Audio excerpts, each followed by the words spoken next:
So the iPhone came out in 2007. Jared, don't worry about it. You're like barely even alive at that point, right? Seriously. And 2 years later, there was a very iconic commercial. Does anyone remember this? There's an app for that. Again, Jared, don't worry about it.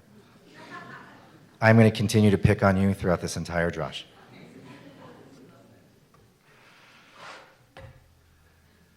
I remember it, and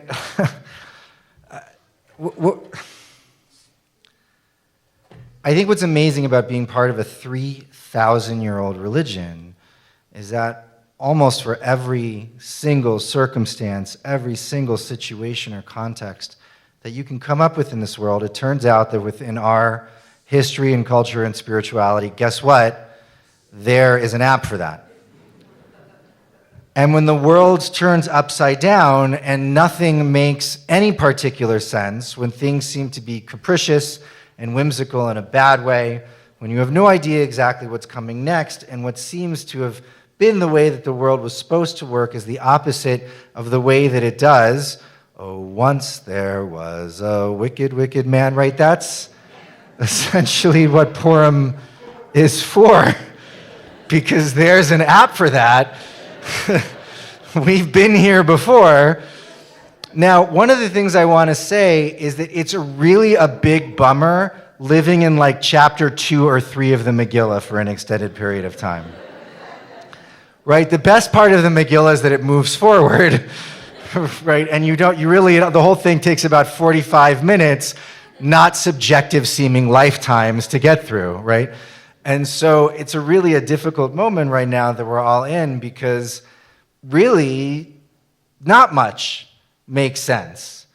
And we're not sure what to do, and it feels often as if our agency may not lead to the world that we hoped would be in this particular moment. And that's what I want to say is enter Purim. It's an amazing thing if you read a Megillah, if you've ever held one in your hands. It's sort of this fascinating thing that you know that a Megillah is supposed to be read like a letter. Basically, the stuff that happened in Shushan, the whole idea is it was so nuts and so wonderful that people are like, you got to write this down and send it to everybody we know.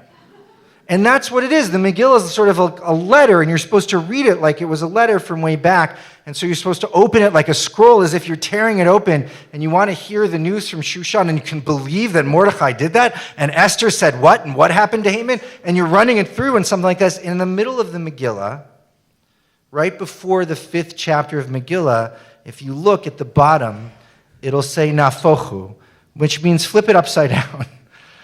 Because in order to sort of make sense the scroll reading, you have to actually start from the other side. So there's this whole procedure that you go through, and you sort of re-roll it. And of course, when the Rebbe's got their hands on this idea of flip it upside down, they couldn't help themselves. And that became the whole sort of message of the holiday. Because life can change in an instant.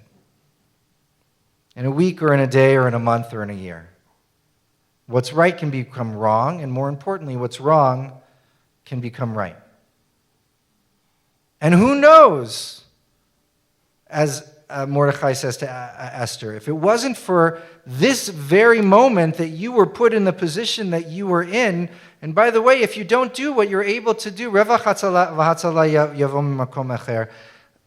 redemption and salvation will come from another place if not for you.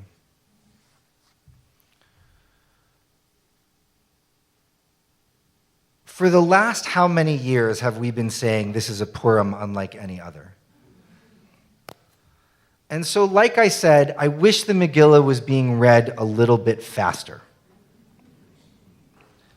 And yet, I don't want a second of what's going on in the world to take away from your joy on Purim. You know, if you look online, by the way, people talk about how joy is supposed to be an act of resistance. Have you seen this whole thing? Like by investing in joy, I don't know.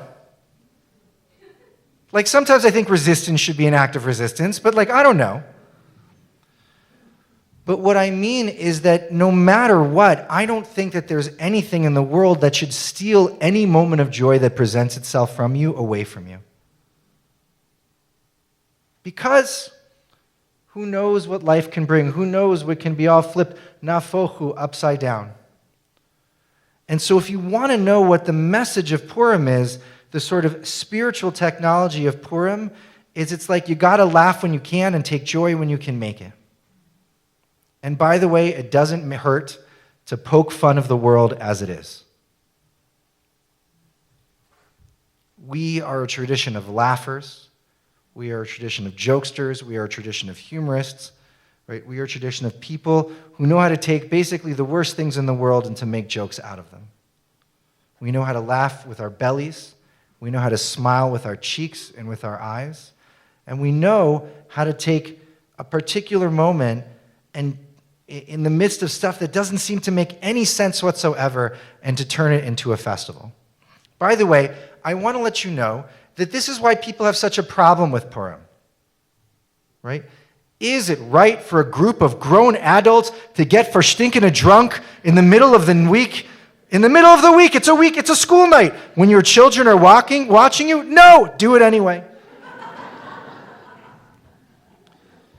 The Megillah is a wonderful and a terrible book. On the one hand, it's all about the redemption, but when the Jews save themselves, but then they kill a bunch of people, and the people kill the people, and so on and so forth. And then you know what they do? They write about how excited they were that they killed a bunch of people.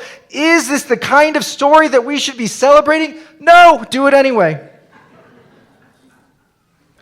Is it right to take someone that you dislike and whose morals you abhor and to boo them? Right? And to talk about how terrible they are, and boo, in the middle of things. Like, is that what you want your children to be doing? Sometimes yes, honestly. Now you got the message.